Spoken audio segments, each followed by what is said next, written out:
The Navy SEALs had no line of sight. For 12 hours, they lay on a ridge, observing as a convoy in the valley below was destroyed while an invisible enemy took them apart, piece by piece, from the rocks. America's deadliest warriors were reduced to shooting at shadows. Then, a calm woman stepped out of a transporter with a clipboard and a backpack that was far too heavy for paperwork. Inside it was a Barrett .50 caliber. And the moment she lifted it, everything changed. Before I show you what really happened that day, make sure you've subscribed and left a comment. No matter where in the world you're watching from, let's get started. From the height of the ridge, the mountains looked endless. Jagged granite shot up into the clouds, sharp enough to cut through the sky, while the wind howled through narrow passes like tearing metal. The valley below was nothing but shimmering haze, dust, smoke, and the faint echo of gunfire that made every man on the ridge flinch. Chief Petty Officer Marcus Ridley crouched behind a rock and scanned the horizon through his carbine scope. His jaw tightened until the muscles stood out like steel cables. No line of sight, just shadows moving a mile away between the rocks. Too far and too well camouflaged to target. He pulled his head back from the scope, his face as tense as before. He said, "They're dug in, masked by the terrain. We can't get to them." The other SEALs shifted uneasily in position. These were men who'd earned their stripes in Fallujah, Ramadi, Kandahar. They knew what it was like to face overwhelming odds, to enter battles where the odds were crushing, but they also knew how to adapt. This time, though, the terrain itself mocked them. The ridgelines were a labyrinth of jagged folds and shadowed hollows, natural choke points that gave the enemy every advantage. Two teams had tried to hold the same observation post over the last 3 months. The Delta team had lost 3 men to snipers they never saw. Charlie's team had been forced to give up the entire ridge when mortar fire climbed their flank with surgical precision. Both times, the enemy had held the high ground as if it was theirs by right. And then she came. Warrant Officer Claire Redden stepped out of the transport vehicle, a backpack over one shoulder. In her mid-30s, slim but not intimidating, her hair tied back under a cap, wearing a uniform that seemed more suited for an office supply depot than a forward base on a ridgeline. A clipboard was wedged between the straps, scratched and worn from years of use. Ridley noticed her as she came over the rocks and shook his head. "This can't be real. They're sending us an observer?" Petty Officer Dana grinned without humor. "Guess they've decided we need a babysitter." The others laughed, but it was thin, brittle laughter. Everyone knew what observer meant. The command didn't trust them to handle it alone. Claire walked with steady steps, unfazed by the uneven terrain, the whipping wind, or the skepticism that hit her. She stopped at the edge of the stone circle the SEALs used for cover and nodded politely at Ridley. "Chief," she said evenly. Her voice wasn't loud, but it carried far in the clear mountain air. "Warrant Officer Claire Redden, here for fire coordination observation." Ridley didn't offer his hand. He just leaned back, his eyes squinted in open irritation. "We don't need an observer. What we need is a line of sight. Unless you've hidden a satellite in that clipboard of yours, you're just dead weight." Claire didn't respond. She simply set her backpack down and pulled out a small weather meter. She held it into the wind, set the wind vane to 1, and glanced at the digital display. Then she knelt, placed her fingers on the cold granite, and watched the dust swirl over the cliff's edge. One of the younger marksmen, Kowalski, furrowed his brow. "What's she doing?" "Pretending she knows what she's looking at," Ridley muttered. But Kowalski noticed something that escaped the others. The way Claire's eyes narrowed as she studied the currents that twisted through the terrain. How her fingers lightly tapped the stone as if marking invisible readings.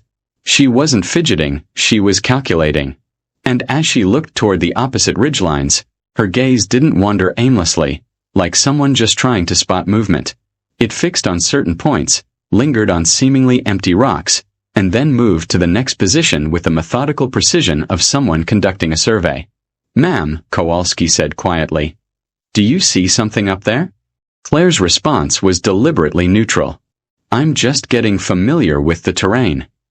But the way she said it, like someone who had become very familiar with a lot of terrain over the years, made Kowalski exchange a glance with Santos. Fresh gunfire cracked from below, loud enough to make everyone turn their heads. Another volley from invisible shooters firing from a location the SEALs couldn't reach. Dust rose on the distant ridgeline. Ridley cursed. No sight line, just shadows. Claire said nothing. She kept her eyes fixed on the far edge, her face unreadable, as though waiting for something only she could see.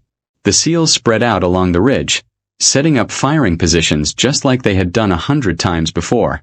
Sandbags were positioned, 3 legs braced against the rock, ammunition laid out in reach, because in this part of the world, the fight always came faster than you expected. Eyes open, Ridley called sharply. Convoys 10 minutes out. We hold this pass until they're through. The men nodded, moving efficiently and silently. These weren't rookies. Every one of them carried scars, some on their skin, most in their memories. They knew what it meant to hold a line. But they also knew this terrain was wrong. The angles were against them. The first mortar shell proved it. The shell didn't whistle. It screamed. It hit 100 meters below, detonating in a fountain of stone and earth that shot into the sky like a volcanic eruption. The shockwave thundered across the ridge, making teeth rattle and ears ring. Contact. Mortars. Santos, the radio operator, was already cycling through the channels, trying to reach the convoy. All that came back was static. Another shell hit closer. Then another, methodically framing them. Whoever was firing knew the range, knew the distances. These weren't wild shots.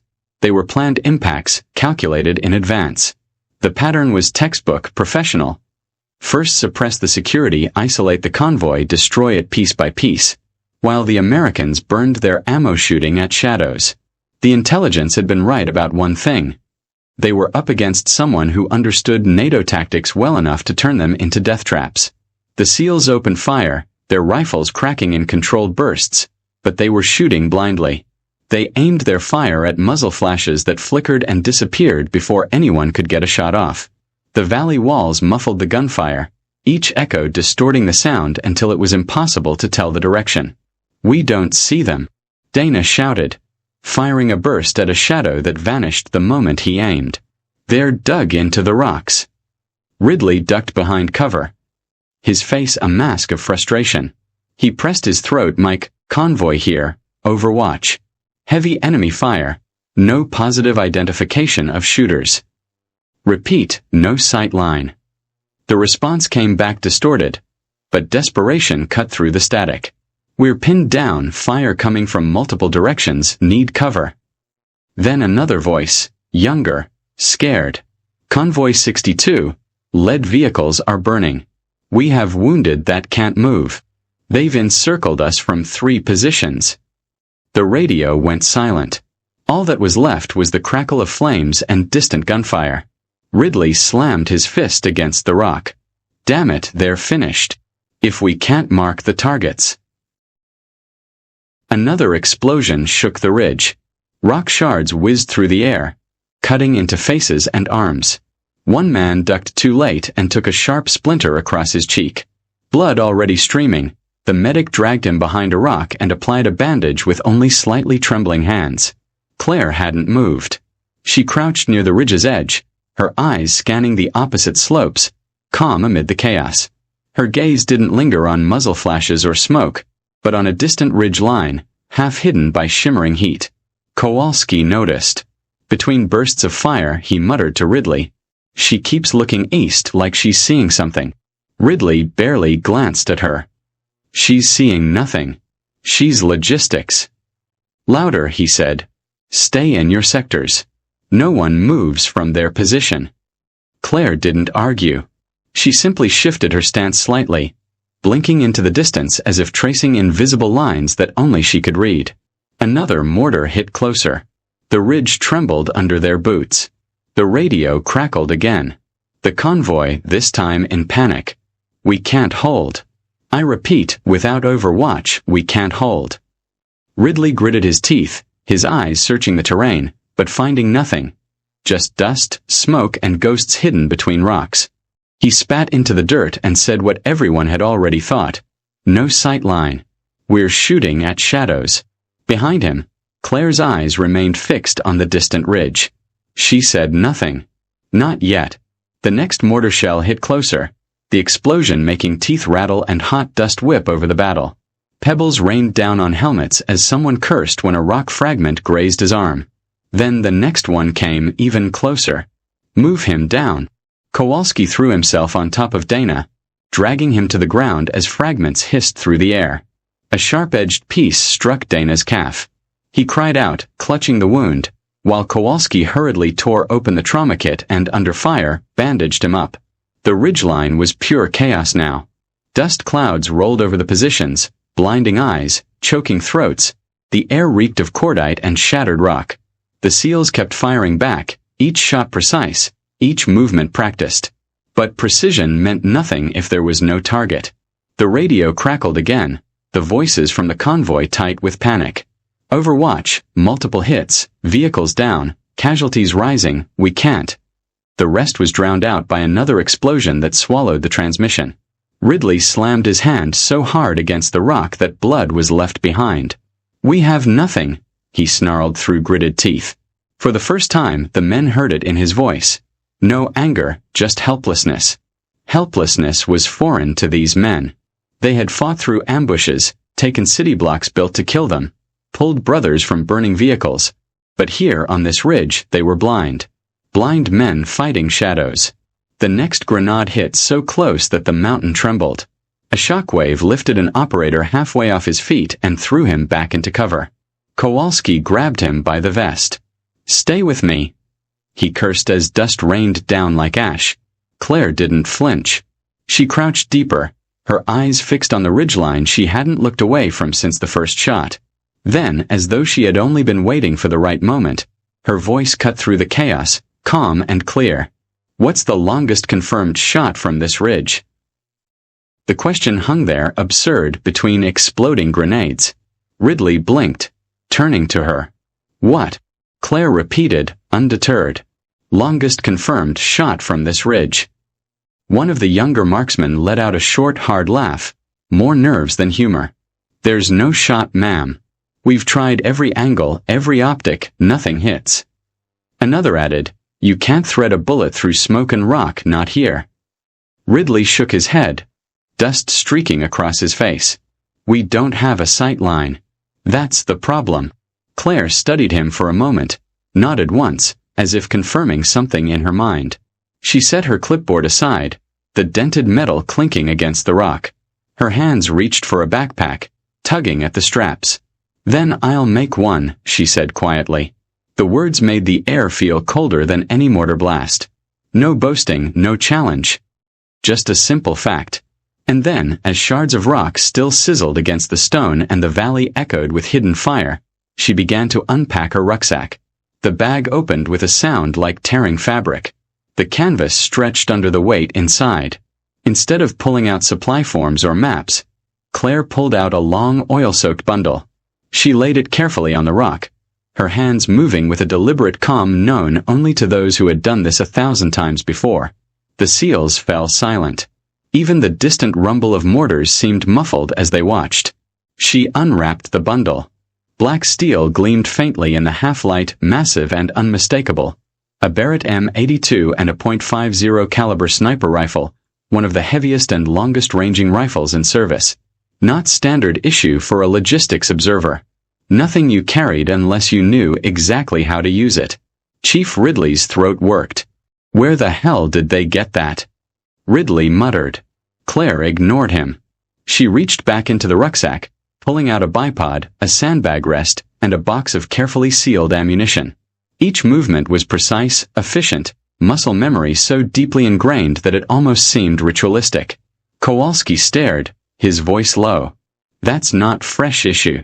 That's worn in, Ridley's irritation flared, tinged with unease. This isn't your responsibility, ma'am. You're not cleared for Overwatch. But she didn't answer.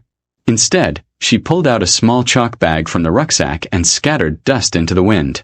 She watched it disperse, following the invisible currents before it sank into the folds of the valley.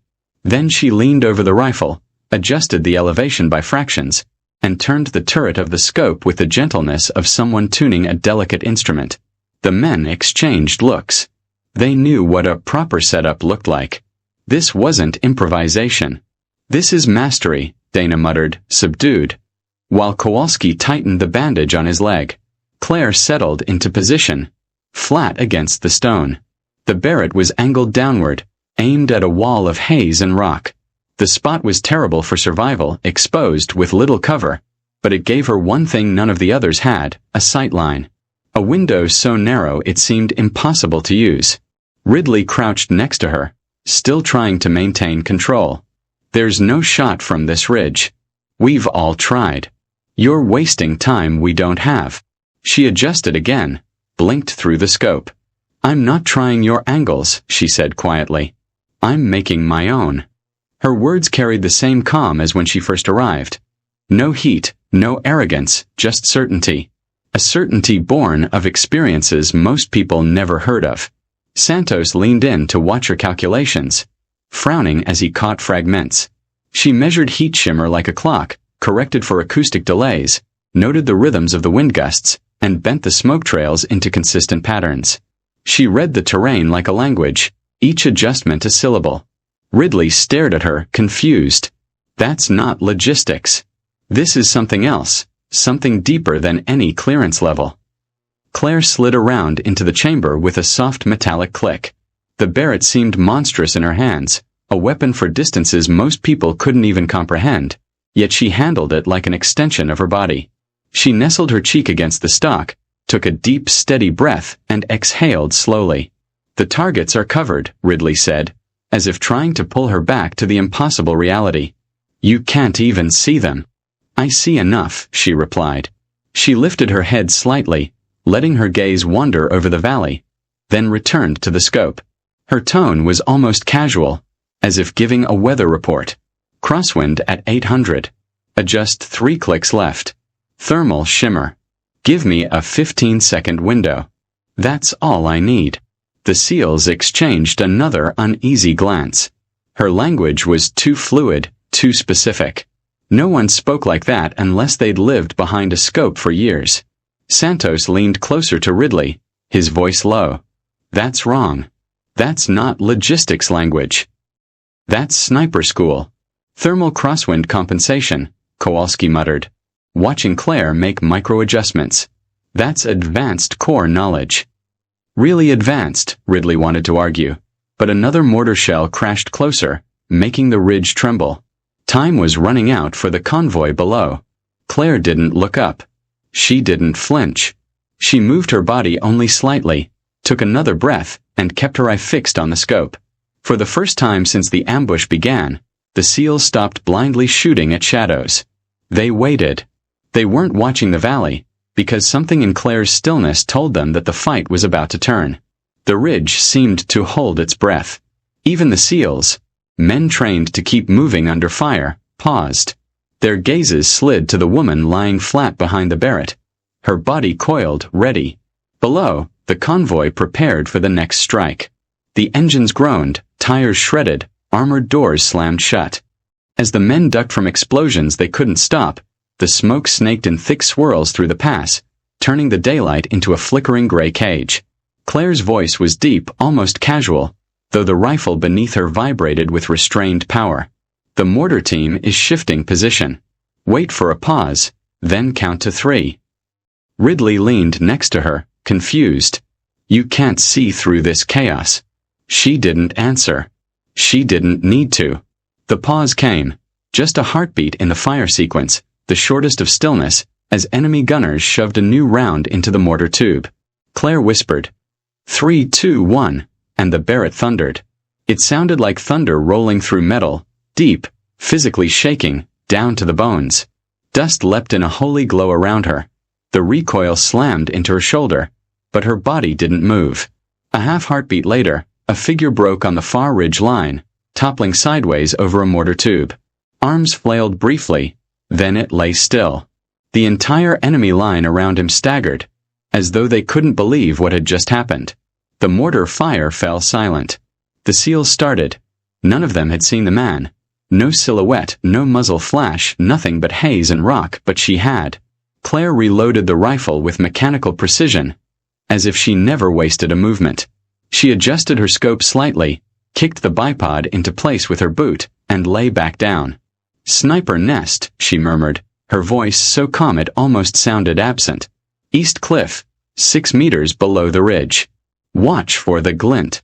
The others squinted, desperately searching with their rifles, but they saw nothing but sunlight breaking through the haze. Then the Barrett cracked again. The sound carried off the cliffs in rolling echoes. A heartbeat later, a body fell limp from a rock ledge. The SEALs hadn't even recognized it as a hideout. Kowalski blinked hard. "Jesus Christ," she shot through the heat shimmer. Dana, pale from blood loss but still alert, whispered, "That's no luck, that's years." Another correction, another shot, another enemy fell silent. The bullet sliced through the rock cover as though it were paper.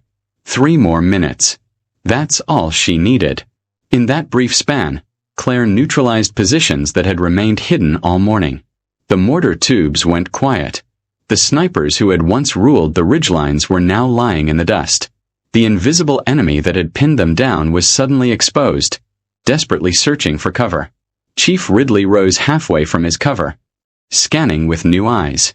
"She's clearing them out," he murmured, disbelief heavy in his voice. The SEALs, who had been blindly firing into smoke and stone, now raised their weapons with purpose. They were no longer alone.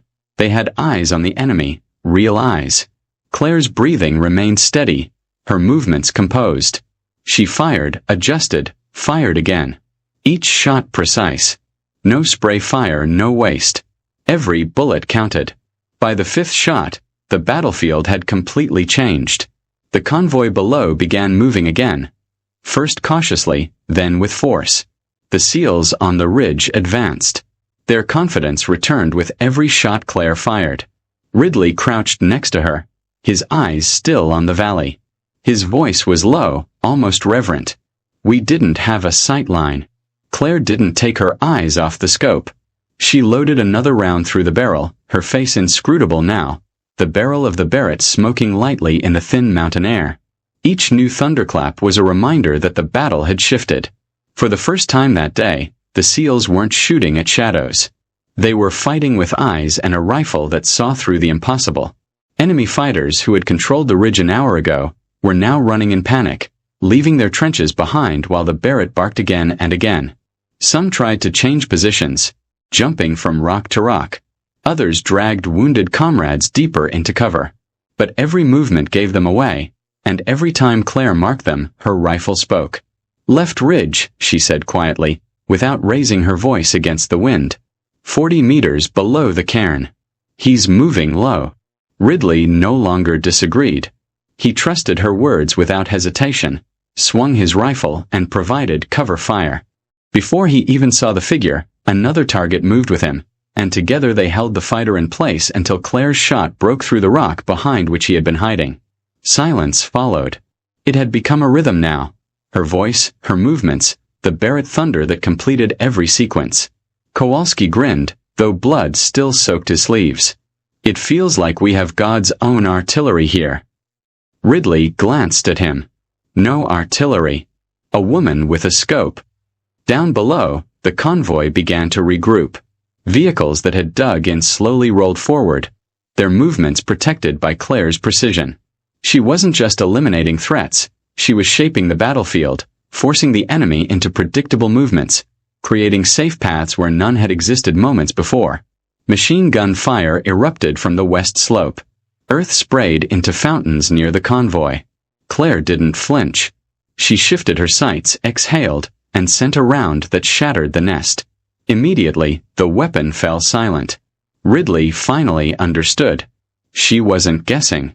Every shot, every correction was backed by knowledge, deeper than any logistics observers. She was working like a long-range reconnaissance operator, one of those rare specialists who solved problems no one else even noticed. The SEALs moved under her cover fire, their confidence renewed. Santos pulled Dana further behind the rocks, his hands now steady, no longer panicked, and Kowalski advanced to a new position, calling out target coordinates with new strength. Each man was more solid because she was solid. Claire's face remained calm, her breathing controlled, her movements precise. She fired. Further down in the valley, the convoy broke through the pass. Tires chewed gravel. Engines roared. Radio crackled with relief as the vehicles broke out of the kill zone. The men down there cheered, their voices weak but clear over the radios. On the ridge, Ridley lowered his rifle briefly to look at Claire. "They're moving. They're alive because of you." She didn't answer. She reloaded, never taking her eye off the scope. Another figure moved into her crosshairs. The Barrett thundered again. The mountain held its breath, a silence that hadn't existed all day. No more mortar rounds, no more hidden snipers. Just the crunch of gravel beneath boots and the faint hum of the wind. Claire slid her finger off the trigger and exhaled slowly. "Convoys through," she said, her voice calm, as if she were giving the weather report. Ridley's jaw tightened. He wasn't easily impressed, but the weight of what he had just witnessed pressed harder than the mountain air. She had given them sight where there had been none, and she had done it with the quiet certainty of a woman who had carried that skill in silence for years. For the first time that day, the battlefield was theirs. The ridge lay still, not the tense, suffocating silence of before, where every shadow could hide a rifle, but the kind that came after the violence had burned itself out, the dust settling in lazy spirals. The smoke cleared in the wind. The silence felt almost alien, as though the mountain were trying to remember how it had sounded before the war. Claire lowered her cheek from the Barrett stock and let the rifle rest against the sandbag. The long barrel smoked faintly. The heat shimmered off the steel. She exhaled slowly, calmly, and began to disassemble the weapon with the same precision she had shown when setting it up. Magazine out. Chamber cleared. Scope covered. Every movement deliberate, unhurried, as though she had all the time in the world. The SEALs didn't move at first. They just watched her. Men who had fought through every imaginable hell, staring at a logistics officer who had just saved them with shots they hadn't even seen. Ridley was the first to speak, his voice lower than usual, without the sharpness it usually held. "Who trained you?" Claire glanced up briefly, her expression unreadable, then turned back to packing the rifle. "Long-range logistics," she said simply. "For operations that don't exist on paper." The words hung in the air. No exaggeration, no arrogance. Just a fact. Santos whistled quietly and shook his head. "Hell of a resume." Ridley didn't smile. He crouched in front of her, close enough to see the calm in her eyes. He searched for something to say, something that would match the woman with the clipboard. She had arrived that morning with the quiet professionalism of someone who had just threaded death through smoke and rocks. Words failed him, and Claire snapped the rifle case shut with a metallic click. She threw it over her shoulder as if it were nothing and stood up. "The convoy's clear. Your men are intact. Mission accomplished." Ridley stared at her for a long moment, then, without a word, reached into a pocket on his vest and pulled out a medal. A sealed trident symbol, frayed on the edges, softened by years of sweat and sand. He pressed it against the rifle case on her back. "Keep this," he said softly. "Consider it recognition." The men around him nodded. No one clapped, no one cheered, but the looks in their eyes were louder than any applause. Respect, sharp and unspoken, the kind that couldn't be faked or forced. Claire didn't react. She simply adjusted the strap, secured the medal to the case, and returned her gaze to the valley below. Her face wore the same calm mask it had since the beginning, but every man on that ridge knew something had changed. By nightfall, the ridge was empty. The SEALs had been relieved. The convoy had made it through safely, and the battlefield had returned to its silence, as if nothing had happened. Only scarred rock and scattered shell casings testified to what had occurred. The after-action report was submitted 2 days later. 3 pages long, dense with acronyms and sterile phrases. Enemy fire neutralized by combined arms. Overwatch provided adequate cover for convoy. Enemy withdrew after sustained losses. No mention of Warrant Officer Claire Redden. No reference to a Barrett rifle or shots threaded through smoke. No indication that a single woman had shifted the balance of a battle that would have otherwise been lost. On paper, it didn't exist. Her quarters at the forward operating base had been vacated overnight. Travel orders appeared with a pre-stamped date. Her name was removed from the list before the men on the ridge had even unpacked their rucksacks. By morning, It was as if she had never set foot there. But memories don't disappear that easily.